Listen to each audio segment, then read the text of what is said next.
नमस्कार, आप देख रहे हैं 4 पीएम और मैं हूं आपके साथ आकांक्षा यादव। 2024 के लोकसभा चुनाव से ऐन वक्त पहले आम आदमी पार्टी के राष्ट्रीय संयोजक अरविंद केजरीवाल की गिरफ्तारी ने देश की राजनीति में भूचाल ला दिया था। उन पर भ्रष्टाचार के आरोप लगाए गए और उन्हें उसी कथित शराब नीति घोटाले में जेल भेजा गया, जो चुनावी माहौल के बीच सबसे बड़ा मुद्दा बनकर सामने आया था। अब उसी केस में अदालत ने उन्हें बरी कर दिया है। ऐसे में सवाल उठा कि क्या ये पूरी कार्रवाई चुनावी समय को ध्यान में रखकर की गई थी। लोकसभा चुनाव के तुरंत बाद ही दिल्ली में विधानसभा चुनाव भी हुए, जिनमें आरोपों और गिरफ्तारी का असर साफ तौर पर दिखाई दिया। लोकसभा में भारतीय जनता पार्टी ने दिल्ली की 7 सीटें जीत ली और फिर विधानसभा में भी 26 साल के बाद भारतीय जनता पार्टी सत्ता में वापस आई, जिसे लेकर राजनीतिक विश्लेषक मानते हैं कि उस समय लगे आरोपों ने चुनावी नैरेटिव बदल दिया था। लेकिन अब जब राउज एवेन्यू कोर्ट ने अपने फैसले में सेंट्रल ब्यूरो ऑफ इन्वेस्टिगेशन यानी कि सीबीआई की भूमिका पर गंभीर सवाल उठाए हैं, ऐसे में अरविंद केजरीवाल मामले में लिए गए फैसले की टिप्पणियां केंद्र की मोदी सरकार के लिए मुश्किल पैदा करती हुई दिखाई दे रही हैं। या फिर यूं कहें कि इस एक फैसले ने राजनीतिक समीकरणों को फिर से चर्चा के केंद्र में लाकर खड़ा कर दिया है, क्योंकि जिस वक्त अरविंद केजरीवाल को अचानक गिरफ्तार कर लिया गया, उन पर दिल्ली की नई शराब नीति में भ्रष्टाचार के आरोप लगाए गए, टीवी चैनलों पर बहस छिड़ गई, सोशल मीडिया पर बड़ा घोटाला ट्रेंड करने लगा और ये माहौल बनाया गया कि दिल्ली में भारी लूट हुई है। लेकिन अब उसी केस में अदालत ने केजरीवाल को बरी कर दिया है। तो अब सीधा सवाल यही है कि अगर कोई पुख्ता सवाल थे तो फिर अदालत में क्यों नहीं टिके, और अगर सबूत नहीं थे तो फिर गिरफ्तारी क्यों की गई। जिसके बाद ये मामला सिर्फ एक नीति या फिर एक फाइल का नहीं था, ये मामला चुनाव, सत्ता और जांच एजेंसियों की भूमिका से जुड़ गया। जब केजरीवाल को जेल भेजा गया तब देश में लोकसभा चुनाव का माहौल था। विपक्ष ने आरोप लगाया कि चुनाव से ठीक पहले एक बड़े विपक्षी नेता को जेल में डालना राजनीतिक रणनीति का हिस्सा है। अब जब अदालत ने साफ कहा कि कोई ठोस साजिश साबित नहीं हुई है, तो वही सवाल फिर से उठ रहा है कि क्या ये कानूनी कार्रवाई थी या फिर कोई राजनीतिक चाल थी। लोकसभा चुनाव के नतीजों में इसका साफ असर दिखाई दिया। दिल्ली की 7 सीटें भारतीय जनता पार्टी ने जीत ली। उसके बाद हुए विधानसभा चुनाव में भी बीजेपी 26 साल के बाद सत्ता में लौट आई। आम आदमी पार्टी की छवि पर जो दाग लगाया गया, उसने जनता के मन में शक पैदा किया। लेकिन अब अदालत के फैसले ने कहानी पलट दी है। सोचिए कि जिस केस के आधार पर सियासत बदली, वही केस अदालत में ही टिक नहीं पाया। और इस पूरे मामले में सबसे अहम भूमिका रही है दिल्ली की राउज एवेन्यू कोर्ट की।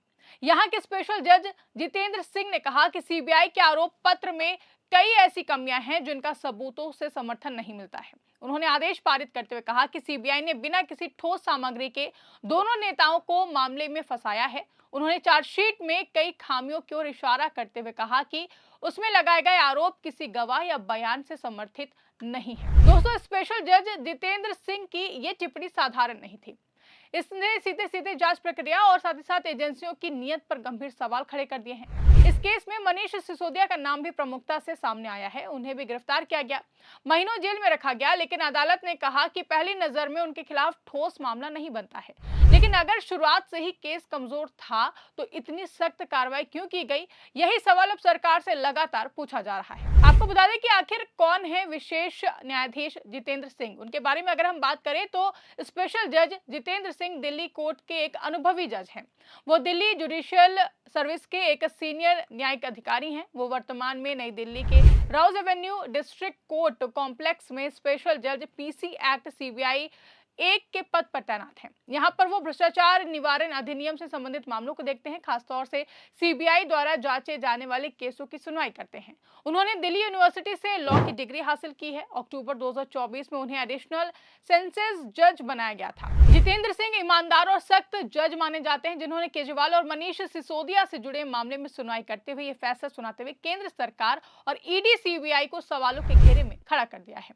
आपको बता दें कि जांच की जिम्मेदारी ईडी और सीबीआई के पास थी। सुप्रीम कोर्ट पहले ही सीबीआई को पिंजरे का तोता कह चुका है।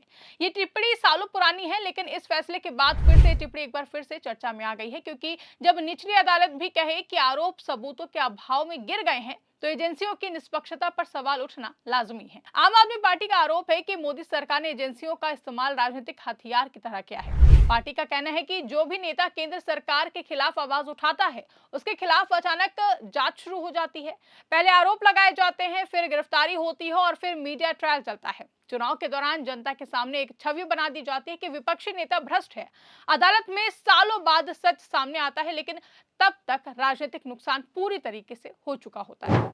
इसे लेकर विपक्ष ने प्रधानमंत्री नरेंद्र मोदी और केंद्रीय गृह मंत्री अमित शाह पर सीधा निशाना साधा है। आम आदमी पार्टी का कहना है कि अगर केस में साजिश साबित नहीं हुई तो देश से माफी मांगी जानी चाहिए, क्योंकि एक चुने हुए मुख्यमंत्री को जेल भेजना सिर्फ कानूनी कदम नहीं, लोकतंत्र के लिए एक बड़ा संदेश होता है। वहीं कोर्ट ने अपने आदेश में यह भी कहा है कि किसी आरोपी को सरकारी गवाह बनाकर उसके बयानों से जांच की कमियां पूरी करना संविधान के खिलाफ है। ये बात बहुत ही गंभीर है। इसका मतलब है कि जांच की दिशा ही सवालों के घेरे में थी। अगर अदालत को लगता है कि कहानी गढ़ी गई है तो यह सिर्फ एक केस की हार नहीं, बल्कि एजेंसियों की साख पर चोट है। फैसला आने के बाद केजरीवाल भावुक हो गए। उन्होंने कहा कि सच्चाई की जीत हुई है, लेकिन इस जीत की कीमत भारी रही है। सरकार चली गई, चुनाव हारे, पार्टी की छवि पर दाग लगा। अगर आखिर में अदालत कहती है कि आरोप साबित नहीं हुए, तो क्या वो बीता हुआ नुकसान वापस लाया जा सकता है? यही सबसे बड़ा सवाल इस वक्त लोगों के मन में उठ रहा है। राजनीतिक तौर पर यह फैसला मोदी सरकार के लिए असहज स्थिति पैदा करता है, क्योंकि विपक्ष अब कह रहा है कि चुनाव जीतने के लिए एजेंसियों का इस्तेमाल किया गया है। अगर जनता के बीच ये धारणा मजबूत होती है तो फिर इसका असर भविष्य की राजनीति पर जरूर पड़ेगा। वहीं लोकतंत्र में संस्थाओं की निष्पक्षता ही सरकार की ताकत होती है। जब उसी पर सवाल उठे तो साख कमजोर होती है। आपको बता दें कि मामला सिर्फ दिल्ली या फिर एक पार्टी तक सीमित नहीं है, ये पूरे देश के लिए एक मैसेज है। अगर किसी भी राज्य के मुख्यमंत्री को चुनाव से पहले जेल भेजा जा सकता है और बाद में अदालत कहे कि मामला साबित नहीं हुआ, तो ये लोकतंत्र के लिए चेतावनी है। इससे ये डर पैदा होता है कि सत्ता में बैठी सरकार एजेंसियों का इस्तेमाल विरोधियों को दबाने के लिए कर रही है, जैसा कि विपक्ष काफी दिनों से लगातार कह रहा है। एक जज के फैसले ने पूरी राजनीतिक कहानी बदल दी है, ये कहना गलत नहीं होगा। महीनों तक जिस केस को घोटाला कहा गया वो अदालत में टिक ही नहीं पाया। इससे ये साफ हो गया कि कानून आरोपों के शोर पर नहीं, सबूतों पर चलता है। अदालत ने दिखा दिया कि न्यायपालिका अभी भी स्वतंत्र है और वो सत्ता से सवाल पूछ सकती है। अब सीबीआई और ईडी को अपनी कार्यप्रणाली पर आत्ममंथन करना होगा। अगर अदालत बार बार कहे कि सबूत कमजोर हैं, तो एजेंसियों को भी सोचना पड़ेगा कि क्या वो निष्पक्ष तरीके से काम कर रही हैं, क्योंकि लोकतंत्र में जांच एजेंसियों की विश्वसनीयता ही सबसे बड़ी पूंजी होती है। दोस्तों, आज देश में बहस इस बात की है कि क्या यह सिर्फ एक कानूनी मामला था या राजनीतिक रणनीति? क्या चुनाव से पहले की गई गिरफ्तारी संयोग थी? और अगर अदालत ने बरी कर दिया है तो अब इस पूरे मामले की जिम्मेदारी कौन लेगा? हालांकि ये सवाल आने वाले समय में भी लगातार गूंजते रहेंगे, जिनके जवाब आसानी से नहीं मिलेंगे, ये भी हमें पता है। ऐसे में आखिर में यही कहा जा सकता है कि ये फैसला सिर्फ एक व्यक्ति की कानूनी जीत नहीं है, ये उस धारणा पर चोट है कि सत्ता के सामने सब झुक जाते हैं। एक जज के फैसले ने दिखा दिया कि कानून अब भी जिंदा है, और जब अदालत बोलती है तो सबसे ताकतवर सरकार को भी जवाब देना पड़ता है। यही इस पूरे मामले का सबसे बड़ा संदेश है कि सच्चाई देर से सही लेकिन सामने जरूर आती है। और अब कोर्ट के इस फैसले के बाद मोदी सरकार और जांच एजेंसियां बैकफुट पर नजर आ रही हैं। फिलहाल के लिए इस खबरों में बस इतना ही। ऐसी ही तमाम बड़ी और राजनीतिक खबरों के लिए आप बने रहिए और देखते रहिए 4PM न्यूज नेटवर्क। धन्यवाद।